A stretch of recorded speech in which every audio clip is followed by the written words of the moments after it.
In this video, I'm going to share with you how to make your aquarium fish grow larger and look better.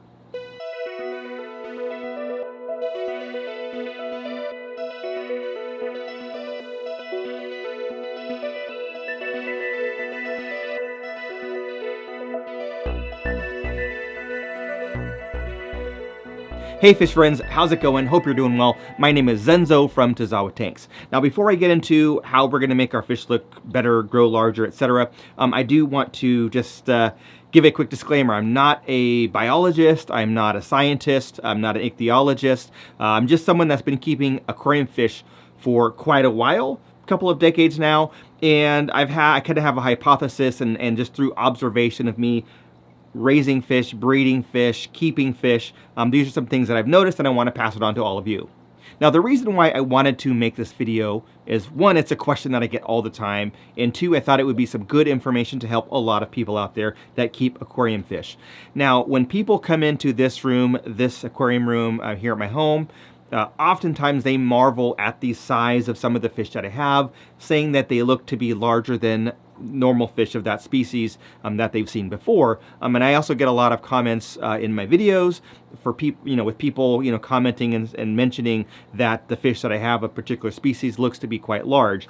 And I kind of have a hypothesis on this, and I do want to kind of talk about the scientific side. So there have been studies that, and there is, a lot of talk about hormones or pheromones that the fish release into the water, which might inhibit growth or impact how they interact with one another.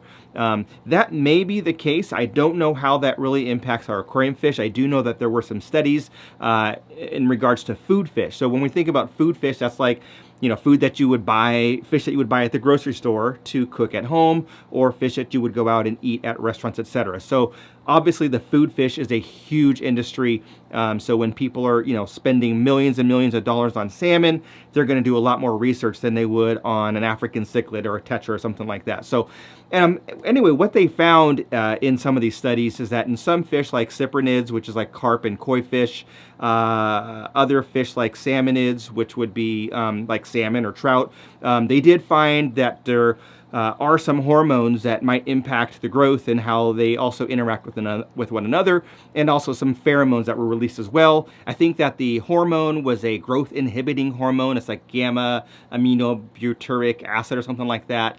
And then the pheromone was like somatostatin something. I don't remember exactly what it was. But anyway, that might be the case, but obviously we don't have the ability to test for that in our aquariums. And I actually did talk to a biologist recently, and she actually had a similar hypothesis through her studies and through her observations in raising and breeding fish, that she also thought that there might be some hormonal reason why fish tend to grow differently based on the water quality. So essentially, my advice and the hypothesis that I have come up with is, regardless of hormones or not, it really comes down to water quality. Now, if there is hormones being released by the fish into the aquarium, so let's say this aquarium behind me that has a bunch of fish in there, if those fish are releasing hormones, if I'm doing water changes, if I'm taking water out of that aquarium and replacing with fresh, clean water, then essentially I'm removing those hormones, so there wouldn't be any growth inhibitors in that water.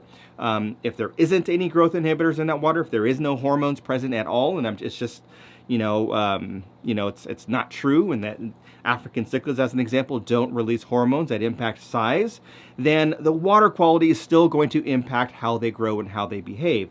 So think about kind of yourself as an example. So if you live in a clean environment with fresh air, good clean drinking water, healthy foods, your body is not stressed. Your body's not stressed out by external factors that limit your ability to grow. So instead of your body thinking, oh, I'm not getting good nutrients, I don't have clean water, the air is terrible to breathe, I'm always fighting to stay alive and stay healthy, your body's not going to be able to take that same energy and focus towards growth and health, etc.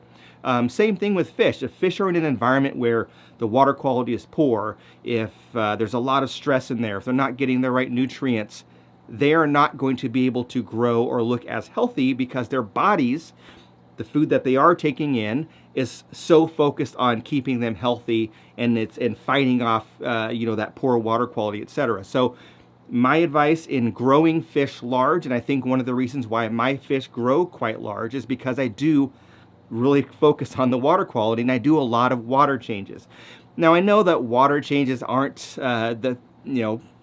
what everybody wants to do, and when I tell people that I'll do a 75% water change every 4, 5, 6 days, they might think that's a little bit crazy, and in some situations it might be, but for certain aquariums, like a overly stocked African cichlid tank as an example, that is kind of necessary in order to keep the water quality where I want it to be.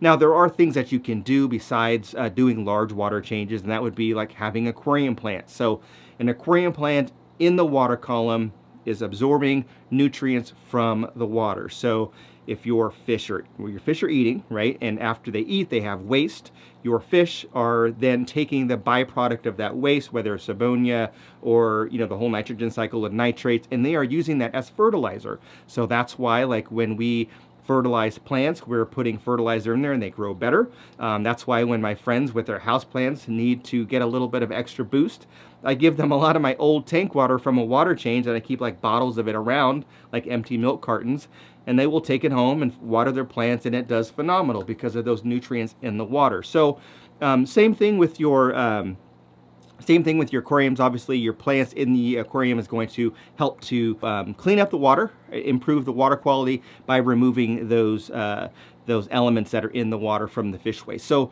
high volume water changes might help, or frequent water changes. So if you are not really interested in doing a 75% water change, then maybe consider like a 10% water change every other day or something like that. So you're still going to get close to, kind of a large volume water change on a weekly basis. So that's my advice for people when they ask me, how do you make your fish look so good? Why are they so large? Why do you have a 7-inch Mbuna that's brightly colored, or a 7-inch peacock cichlid, or a 5-inch West African cichlid, or giant mud skippers, whatever it may be? Why do they look so good? I always think that it's because I'm really focused on that water quality, because I am giving them good food. So obviously the food and nutrition is very important, and that I'm creating a stress-free environment. So I'm creating an environment where there's not too much stress. And I know that's not always perfect, because we do have some fish in some cases that can be aggressive with one another. And so we're always kind of trying to mitigate that aggression and keep that down. But the more I do a good job of reducing the amount of stress within the fish, giving them good food, giving them good water quality, then they tend to look really good, they grow well, they stay healthy, they live longer, and I get to enjoy them. So whether or not there actually are hormones in the water, we don't really have a way of testing for that. I mean, in a laboratory situation, yes, you could take the aquarium water and they would probably spin it and extract, whatever hormones and pheromones might be in the water. They could test for that. But obviously in a home environment, in a fish room like this, I don't have access, nor would I even know how to start to look at something like that. But I can test for nitrates. I can test for ammonia, for nitrates, etc., water hardness, KH, GH, and temperatures, right? So I can look at all of those different factors and determine, how the fish are doing at a certain level and what I need to do to improve that. So anyway, I hope this video was useful to all of you that have reached out to me, that have commented, that asked me, how do you make your fish look colorful, beautiful, large, healthy, etc.? It's very simple. Take good care of them, feed them well, and at good water quality, either through water changes or plants. That's all I had for now. Thanks for watching. We'll catch you on the next one.